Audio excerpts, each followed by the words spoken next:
Kia ora and welcome. This week we're focusing on the law change that's defining the battle line for the next election.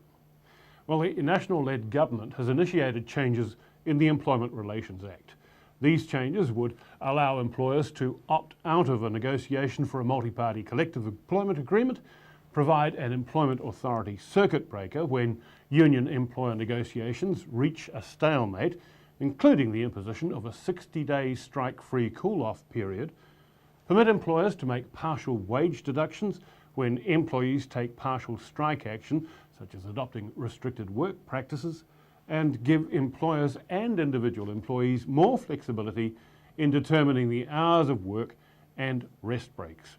Well, it was all flagged in National Party policy in the last election, but now Labour's new leader is talking about turning up the heat on the government's employment relations reforms. David Cunliffe won strong trade union backing with a pledge that Labour would repeal this law if it's passed, along with some of the other elements of National's employment relations policy that are already in place. And first up, we'll get an employer's perspective on the government's proposed changes from Employers and Manufacturers Association Employment Services Manager, David Lowe. David Lowe, welcome. Thanks for joining us. Thank you. Could you start by summarising the new flexibilities that employers are seeking in this law change? Well, the law changes are part of the National Party election manifesto that they're implementing as part of it. Are you saying that basically because that's the initiation of it? It wasn't actually an employer initiative? Yeah, the initiative of it is that employers have been talking to all the governments, whether it be Labour or National, about the way that the workplaces need to modernise themselves and the effect of new technology. The actual specifics that are coming through are largely driven by the National Party's election manifesto, as what tends to be their usual way of operating. But to what extent do they reflect the kind of input that employers had during that round of consultation that you refer to? Well, there wasn't really a round of consultation. Political parties don't run like that, but certainly the EMA, like a lot of organisations. Let me put it to you another way. We talked to the Labour Party, we talked to the National Party, we talked to all of them about what's happening for us and what would be helpful and what wouldn't be helpful. And so I was really just pointing out that the initiative came from the election manifesto. For the sake of clarity, exactly what is it that you see in this bill that you think is going to be good news from the employer's perspective? Okay. The good parts about it are the changes that allow the workplace, the employers and the employees to sort out what works for them, rather than being governed by one sort of one size fits all. Meal breaks as an example, the increase in flexible working hours, and just generally the ability for employees to negotiate terms and conditions that might fit them with a backup, that if they get to the workplace, they don't like what they've negotiated, they can join the union and take the union negotiated conditions. To be sure, but that's not quite all it says, is it? There's a lot in the bill. There's a lot to do with the whole business of collective agreement negotiation, which is new. I think the change... flexibility in the workplace isn't entirely new. There's a lot of trade-offs go on all the time in the workplace. It's part of the normal trusting process. But when you get down to it, and it's a collective agreement you're talking about, it tends to be a rather formal and carefully regulated process. Correct? Yes, the process is very formal, but that's for good orderly bargaining. It's not a bad thing. Yeah, but it won't be quite as orderly as it was, will it? Because you've got new options. Oh, not at all. I don't agree with that. Why do you say that? Certainly what's going to happen is that the collective bargaining will be taking place just as it always has done. And it's not going to be on a widespread scale in terms of the effect of the changes. But what does happen in collective bargaining is once in a while the parties go past the point of settlement. They can't see the wood for the trees, they get all supercharged in the emotion of it all, and the point of settling gets bypassed by everybody. And there does need to be a circuit breaker when that situation occurs, and what the government is proposing is that you go to the court has a look at it and says, look, it's got out of hand, you've bypassed the point, or you've passed the point of settlement, look, take a break, and then go back and start again. How many unions can you see going to the court and saying that? This is an employer measure, isn't it? Employers will be the ones who are going to make that determination. Yes, it's likely that the employers will be applying for that more often than the employees, more often than the union. But it is a good thing. You know, you see that the workers and their families with prolonged industrial action, they get hurt. The business gets hurt. Customers get affected. So just being able to have a call-off period, collect yourself, think about why it went so terribly wrong, and go back and try again. I think it's a very reasonable response. You make it sound pretty harmless, but what happens to the workers if, for instance, the court says, no, you've exhausted collective agreement negotiation? What happens at that point? Well, at that point, then everyone takes a 60-day cooling off period, and then you would imagine that the union would reinitiate bargaining, and the employer and the union would, after 60 days, get back around the table again and carry on. And we would hope that that 2-month period will allow court heads to prevail. But if they don't, after 60 days, the union says nothing's changed, employers say, well, nothing's changed. What happens then? Well, then there is a process that you go through with collective bargaining. So you go through the bargaining good faith, you revisit all the issues. If it gets to it, then you go back to industrial action, you go back to strikes, you go back to mediation, and you have another crack at it. And that just carries on. Yeah, but it doesn't carry on forever, does it? Because it's quite possible for an employer to say, well, I'm out of here, isn't it? I'm not going to go through with this anymore. I will negotiate with another body on behalf of the workers, or I'll negotiate individual employment contracts. No, not at all. The Employment Relations Act doesn't allow that to happen. If you have bargaining initiated by the union, then, I'm sorry. Then you're under good faith to bargain with them. This is when it's been found that bargaining is going nowhere. Yeah. Well, when bargaining's been found by a court to be going nowhere, and the court decides that everyone needs to take a break and cool off, then the union would reinitiate bargaining, and you just go round that cycle time and time again until you do manage to reach a deal. Well, that sounds very little different to what we have today, if you'll pardon me. Things do go round and round in circles. When an industrial dispute reaches the point where employers and unions are at loggerheads. Yeah.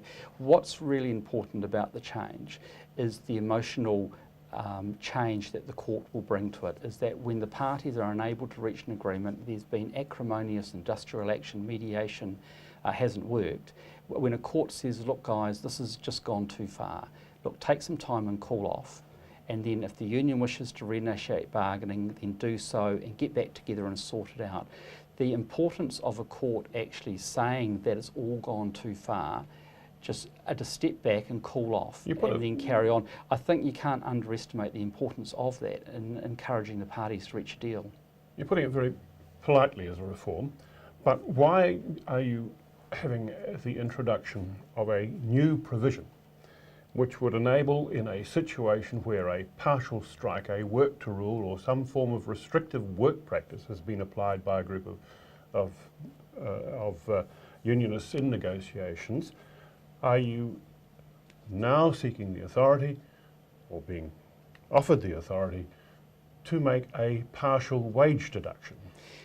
The amendment is suggesting that when people go on a partial strike, that there is a partial wage reduction. And the philosophy of industrial action is that if you are not going to undertake your duties to try and get an employer to agree to something that they're obviously not wishing to agree to, then strike action also means that there's a deduction of pay. Now, there's been a quirk in the legislation that means that sometimes an employee can take a partial strike but still get full pay. Now that doesn't seem right, and it doesn't seem fair. No, but you can address that situation. You can say, I'm suspending that group of workers, or I will lock those workers out. That is your right as an employer. Yes, employers can do that, but that just escalates the problem. It takes the issue to a higher point. Don't you think partial deductions will have exactly the same effect? No, I don't. I think that it's better for an employer to be able to respond to a partial strike rather than escalate it to a higher level, like locking people out or by suspending them. It's much better that you just respond in a calm and even manner rather than escalating, because it really doesn't serve to make things any better. Who is going to ultimately determine whether an employer's action has been fair or reasonable, calm, considered, indeed in the spirit of good faith bargaining? That's the role of the courts. That's the case now, and it will continue to be the case. Simply the role of the court. Well, that's the way the legislation is crafted. And that would apply also, would it, to the matter of partial wage deductions for partial strike action or form of restrictive practice? Would it apply in other areas? So you'll need Well, to be... for instance, in a restructuring or a takeover situation where a group of workers, one group is being merged with another, there are provisions for the transfer of personal information. But this new law would in fact enable an employer to provide an edited version of a personal file rather than the actual individual file for perusal in those circumstances. Correct? I guess we're talking about the transfer of cleaners and aged care people and so forth. And what happens... anybody who's in a merger situation, presumably, these things could apply. No, the transfer of personal files and things like that only occurs with a distinct group of employees, such as cleaners and not simply and cleaners. So forth. No, that's right. But there's just a group of people, and an occupational group. That's right. And the work actually, the information gets transferred in two lots. So first of all, is when there's a tender process. So there's a number of potential bidders, then the current employer needs to provide some generic information to them all so the tendering process can be fair. But once the tendering process has been completed, a new employer has been found, then all those employees transfer across to the new employer, and with them goes all their personal information. It's a very practical way of making those provisions work. That may be so, but equally, it may well be that the file, in its edited form, does not necessarily reflect the view of the worker whose performance is being measured. The files that go across in this situation aren't edited. It's the whole file goes across. All right. Finally, there's been some suggestions that the new law will in fact, or could expose New Zealand to being in breach of international labour organisation conventions. Have you studied that, and what conclusions have you reached? We've taken advice on it. The advice we've been given is that isn't the case. And I think when we have a look at New Zealand's employment laws, employers and unions, they might have a preference for the law to be tipped one way or the other. But standing back and looking at it, on the whole, they're pretty good. They are fair, and it's a good system that we've got in place. And it is quite disappointing that just our preferences get aired on the international stage. Kiwis are Kiwis, and and this really isn't the sort of thing that we should be washing out there on the international stage. One would have thought that's exactly what the International Labour Organisation might exist for. Well, I understand that, but the sort of stuff we're talking about here, it's not major. When you have a look at some of the other employment conditions that you see people having to work under in other parts of the world. And we do like to stick together as New Zealanders, and it just seems to me that this isn't one of those times when you wash our laundry on the stage. David Lowe, thank you. David Lowe, Employment Services Manager from the Employers and Manufacturers Association. Well, next we're going to check out what he calls the dirty linen with the President of the Council of Trade Unions, Helen Kelly.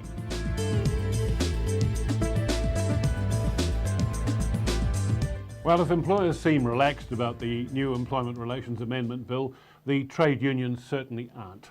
In a submission to the Select Committee studying the proposed changes, the Council for Trade Unions puts its objections bluntly. It says the proposed changes are contrary to international labour organisation rules and judgments, contrary to international treaties that New Zealand is committed to observe, and contrary to the provisions of a number of our international free trade agreements. But is the trade union criticism gaining any political traction? CTU President Helen Kelly joins me now. Helen Kelly, thanks for joining us. Let me start now What's the dirty linen you're supposed to be taking to the ILO?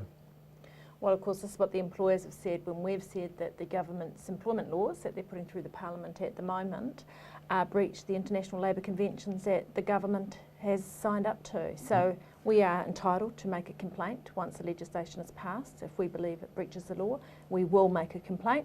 If that's airing our dirty linen, don't pass the law, there'll be no complaint to make. Tell me exactly what it is that we would be in breach of ILO judgments or rules in doing under this law. Sure, well the big things about the law that breach the ILO conventions are the attacks on collective bargaining. So the ILO Convention on Freedom of Association and the ILO Convention on Collective Bargaining require the government to promote collective bargaining, and these laws do exactly the opposite. They, for example, remove the obligation of the employer during bargaining to walk out of the room with a collective agreement. That at the moment is the obligation. You go there, you bargain, you might agree or disagree, but you have to walk out. Your duty is to conclude a collective and leave the room with the collective in place. Government's removing that. So the employer can sit there and say, I agree with everything, but I want individual employment agreements I don't have to conclude. There's also severe restrictions on the right to strike, including if the employer refuses to conclude a 60-day no union right period where workers can't bargain, can't strike, This is the call-off and period all put on ordered individual. by They the call it a Employment grace Authority. period. Let's not call it a call-off period. It's a removal of union rights, and it's in breach of the international labour laws. In other words, you would normally have been able to if there was an interruption in negotiation or somebody had decided that there really wasn't anything more to negotiate, you'd be entitled to continue industrial action. You will not be able to do so under this law. Not be able to do so, and also not be able to keep bargaining. And all workers will go on to individual employment agreements if the court concludes the bargaining over. So the entire teaching workforce, nursing workforce will be on individuals with no union rights for 60 days. It's very, very serious. For 60 days. After that 60-day period, however, it's back to round one, Yeah, though, but by isn't that it? time, the employer has gone out to every worker and said, I'll give you $500 one-off payment if you sign this new individual. It's got Is no that legal? redundancy, yes, because there's no breach of good faith to undermining the collective, because there isn't one. There's no breach of good faith for undermining the bargaining, because there isn't any. So they can go out and say, look, I'm not going to settle with the union. If you sign this by Friday, you'll get $500. Sure, it's got no redundancy in it. Sure, it's got no parental leave in it. But, you know, sign away because this is the best deal you're going to get. And we've seen it before. It breaks up the bargaining unit. It undermines the bargaining, and the government's making it legal. Point of fact, does anyone care? I mean, to put it bluntly to you, once upon a time, in my younger days, 2 decades ago, you had 48% of the private sector workforce covered by collective agreements. Last year, according to your own submission, that proportion was down to 10%. Well, 22% of New Zealand workers are in unions and bargaining, so it's not 10%, 10% of the private sector. So it does That's what I said. matter to those people. But also it sets a standard for other workers, thousands of Pardon workers. me, don't skate off my point. My point was there's Does been a anybody very care? dramatic reduction in the Sure. number of people working under collective agreements. Well, your question was, does anybody care? Yes. And my answer is yes, they do, because actually for thousands of workers, their standard terms are set off collective bargaining. If there's nothing pushing up the wages through the distribution system like collective bargaining, then there's no new distribution. Now, we're talking to a family of a forestry worker who doesn't have the option of joining a union. Used to be a unionised workforce, New Zealand Forest Services, they could all join the union. 9 big forest owners, 300 forest contractors. You try joining a union in those circumstances and retaining your work, retaining employment. That last forest worker killed in New Zealand Forest was on $16 an hour after 27 years in the bush. Now that is the sort of environment that the government is creating by favouring individual agreements over collective bargaining. The government, on the other hand, would say, well, no, we're not. What we're doing is trying to bring some balance into the equation, that unions can do certain things, but employers have difficulty in doing any counterbalancing actions. And in particular, they refer to the fact that you could take partial strike action. Under this law, they're proposing that if you do, then a partial deduction of your wages will be made. Well, let's Now, What's so wrong about that? Isn't Well, isn't that really balancing the equation? Well, firstly, let's think about balancing. So that's one part of it, and I will come to that and answer that. But secondly, this is not balancing. When you've already said 90% of private sector workers are unable to collectively bargain, that isn't their choice. That is the structure of the economy that stops them doing that. So it's not a choice. But on the partial strikes, let's think about who does partial strike action. Firstly, very low paid workers who can't afford to go on strike. Secondly, firefighters, for example, who don't want to go on strike. They might do something like say, we won't fill in the fire reports. Nurses who might say we're all going to take our tea breaks. Teachers, we're not going to mark exams or we're not going to do Saturday sport, completely fulfilling all their other duties, doing their whole shifts, not going on strike because the economic or social consequences are so big. And what the government is saying is that your employer can deduct wages even if you do your whole shift. You're a nurse, you turn up, you work your whole period of time, you just don't do something during that period of time, but you fill in the time doing other things. You will lose 10% of your wages. As a default, you could lose even more. But isn't that better than the alternative option which is available to an employer, which is to say you're suspended or you're locked out?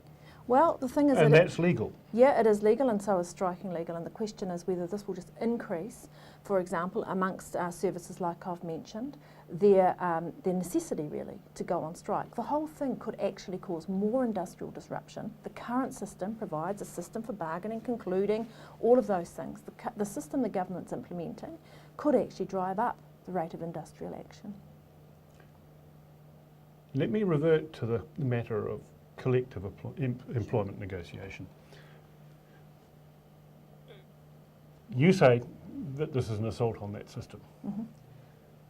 Equally, isn't it desirable that we don't have endless, protracted stalemates in which neither party moves, nothing happens? Isn't there a need for a circuit breaker, and isn't that exactly what the government is introducing? Well, firstly, the Department of Labor's own papers say that there aren't examples of that happening, that the current system encourages the parties to bargain towards a conclusion. So the government can't... Well, I can think of one dispute which has been going on in the Auckland waterfront. Yeah, but let's think about the Port of Auckland. Because more than... No, let's think about that, because the government uses that as an example. And 2 months after bargaining started, virtually no days at the table, the Port of Auckland decided to dismiss their entire workforce and make them casual labour, put them into labour hire companies.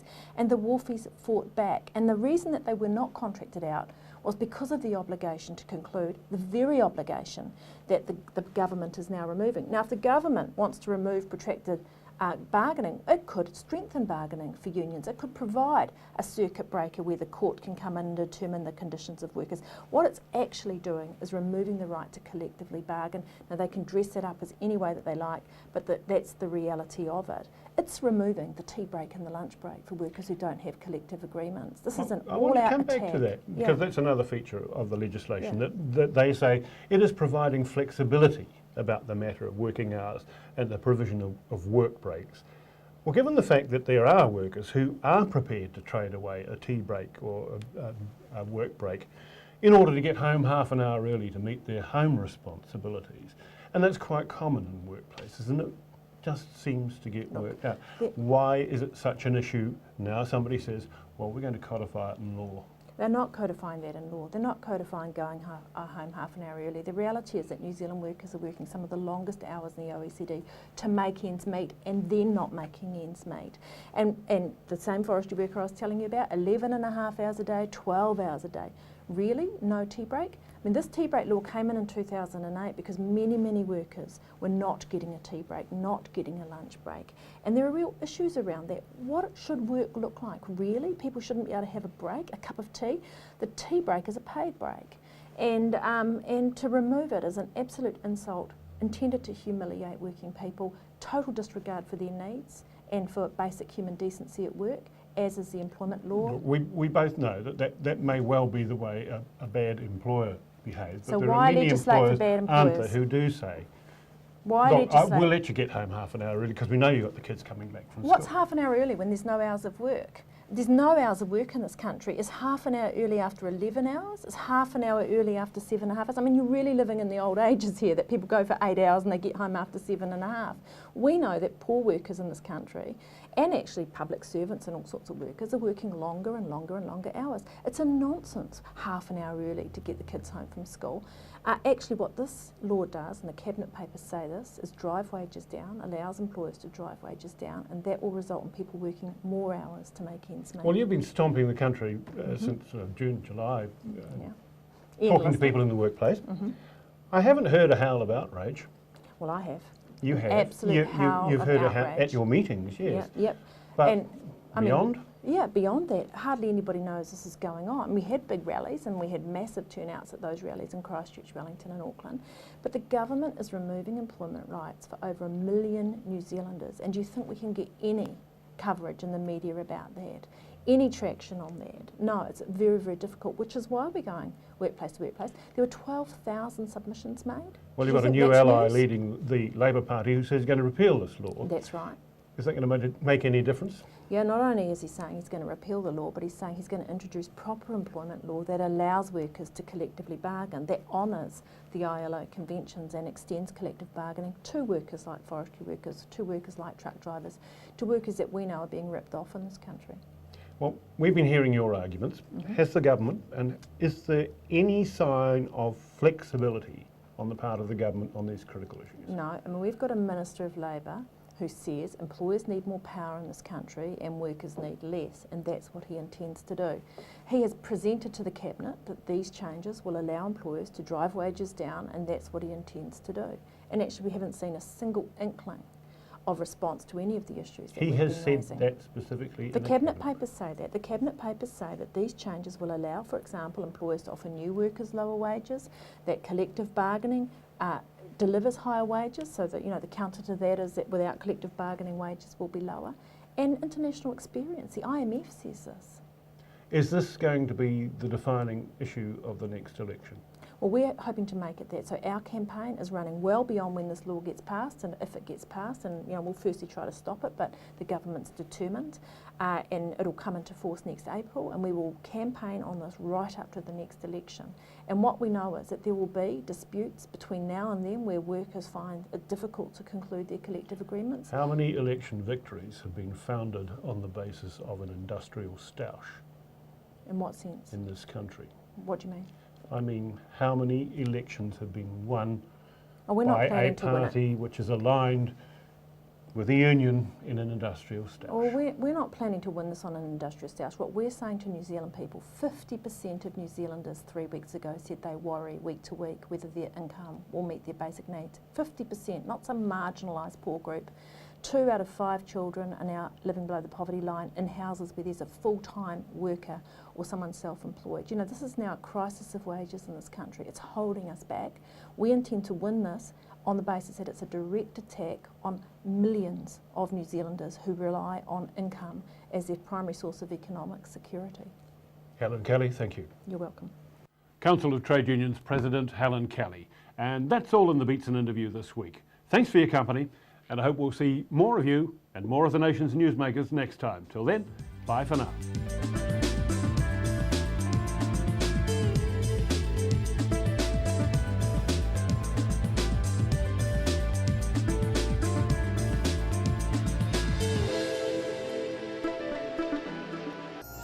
Supporting local content so you can see more